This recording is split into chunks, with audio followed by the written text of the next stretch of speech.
Hey everyone, Professor Mike here with Thomas. We are going to be working on our final video on the knee on belly series. So we've done a whole bunch of moves. The first one, we're working on how to get to knee on belly from side mount and what to do when someone's moving around underneath you, how you can get back to side mount. Okay, so get that transition and a little bit of that posture. We did the what if someone rolls away, you take their back. We did what if they drag you down, you go to mount. What if they throw their arm up on your hip, you got an arm bar. What if they shrimp over onto the side, you have a kimura. And what if they just kind of sit still and stall, then you got a baseball choke. Now there's other moves you can do from knee on belly. This is kind of your crash course to it. And we did a lot of ways to get to knee on belly. Again, there's a lot of ways to get to knee on belly. This is just your crash course. But the goal now is Thomas and I, we're gonna do a little round of rolling, and that's what you guys are gonna try and do at home. And try to cover as many of the positions as you can. So there's gonna be times that Thomas goes to knee on belly, and I'm gonna roll away, and I'm hoping he takes my back. There's gonna be times that Thomas goes to knee on belly, I'll push on his knee, and maybe he goes to side mount, or he goes for a kimura.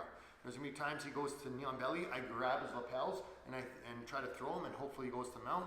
There's gonna be times that I shrimp away, and he goes for the kimura. Times I throw the hand on the hip for the armbar, and there'll be some times where I just kind of stay there, and kind of let him go for the baseball choke. So for this one, although every time he goes to knee on belly, he's gonna do something, it should be ideally based on what I do. So I might start it small, and we're gonna start small by working on pulling him to the side or rolling away. We're gonna encourage those two reactions. And as he gets pretty comfortable, then we're gonna throw an arm bar in, and then we're gonna throw a knee bar, kimura in, and we're gonna throw a baseball choke in, okay? So we're just gonna be playing with it as we go. He's gonna pass my guard from standing however he likes, but once he's passed the first time, we'll just stay in that position on the bottom for a bit. So let's watch like a 30 to 45 second little demo is gonna look like. He'll start standing. However he wants to pass. Which is your favorite pass? Which way did you like getting there? All of them. Oh, all right. Well, that's a good sign. Let's see. Go ahead. Just. Oh, yeah. Oh, he forgot a little bit. Nice. Good. Get down. Now go back to knee on. Every time you go to knee on belly, I'll do something different. Go ahead. Knee on belly. Oh, no chokes.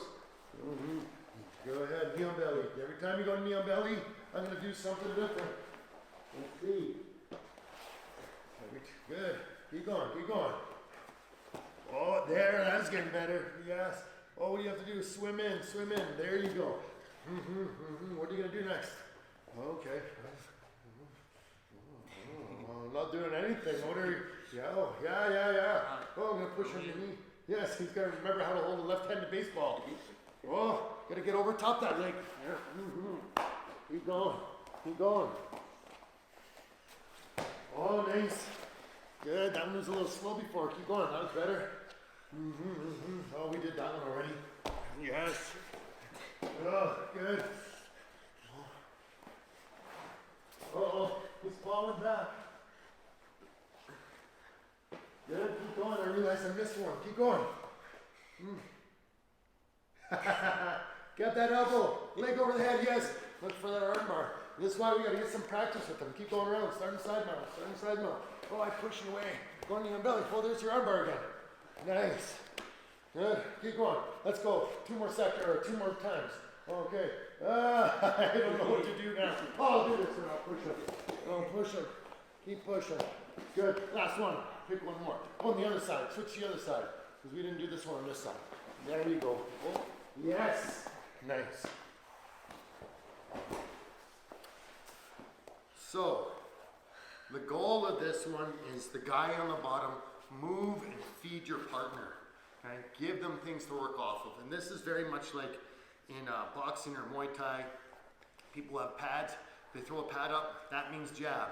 This means cross. This means left hook. This means right hook. This means kick. Okay, so you wouldn't want to throw a hook if I throw the pad like this. If I throw the pad like this, you're not going to go a knee. Right? Each reference I give you is for a specific technique, and that's what we're doing here. I'm going to give them my arm. Are you going to do the right move? I'm going to push in your knee. Do you do the right move? I roll away. Do you do the right move? They're all important things that they need to practice. So this drill is probably the most fun, but also the most challenging. Yeah. Why? Because you don't know what's coming. You don't know what's coming. It's keeping you on your toes. So that's where you need to have a good partner, and you don't have to start like with all of them right off the bat. Start with a couple and add another one in, and then add another one in, and then add another one in. The better he does, the faster I go. The better he does, the more variables I give him. My goal isn't to fake him out. So just like if you're gonna hit the pads, jab, cross, I wouldn't go ha ha ha and then pull the pads away while you're punching. I wanna make sure I'm encouraging him to do the proper technique. So if I give him my arm for an arm bar, it stays there until he gets the arm bar. And if he's not sure what to do, and I know, hey, this means arm bar, hey, grab the elbow, leg over the head, arm bar. You have to coach them through it so they understand this is what that reference means, okay? This drill, you can do 1 minute long and do as many as you want, right? Do 3, do 5, do 10 of them. If you want to go for longer rounds, you can go as long as you like. It's just a little tiring, okay? Yeah, it can be a little bit tiring, but it's good. Your body needs to be tired. And when you start doing moves when you're tired, they start to sink in much better. So I hope you enjoyed this series. It's a lot of fun. There's a lot of information in there for you guys. Go back and reference it as much as you like, and then practice them at individual stages. You're probably gonna have moves that you really, really liked. Is there one that you really, really liked? Any submission you really, really liked? All of them. Okay, any guard pass? All of them, you said? Yeah. Yeah. So that's good. Maybe there's one that you like to do on one side, but on the other side you prefer to do a different move. And that's fine. But because I may push on your knee on both sides, you have to be ready for that response on both sides. So well done. Well done. There was a couple new moves for Thomas during this little series, and I hope you got a lot out of it. Okay? Thanks.